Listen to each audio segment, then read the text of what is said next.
தேவன் தன் பிள்ளைகளை உயர்த்தி அழகு பார்க்கிறவர். ஆனால் அந்த உயர்வே நிறைய பேரை கீழே விழ தள்ளுதுங்கிறது தான் உண்மை.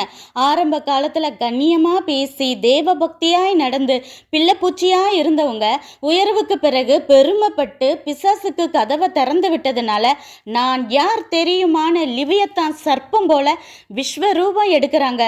ஆரம்ப காலத்துல உங்களை அற்பமா இந்த சொசைட்டி பார்த்தப்போ நீங்க எவ்வளோ கஷ்டப்பட்டு வேதனைப்பட்டிருப்பீங்க.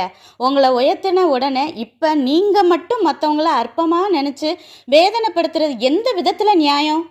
யோசேப்பை தேவன் உயர்த்தினது என்னையவா அடிமையாக்கினீங்கன்னு எகிப்தியர் அற்பமா என்னவோ, எனக்கேவா துரோகம் பண்ணீங்கன்னு சகோதரரை பழி வாங்கவோ இல்லை.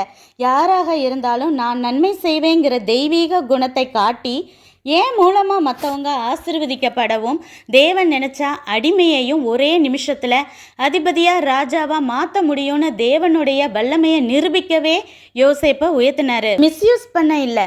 குடிச்சு போதையில் இருக்கிறவங்க தான் என்ன பேசுகிறோன்னே தெரியாமல் பேசிட்டு காலையில் வருந்தி இனி குடிக்கவே மாட்டேன்னு சபதம் போட்டு திரும்ப ஈவினிங் குடிப்பாட்டில் தேடி ஓடுறவனை போல இருதயத்தில் உள்ள அருவறுப்புகள் எல்லாம் கொட்டிட்டு அப்புறம் திருந்தினவனை போல பேசி நடிக்கிறதுனால என்ன பயன்?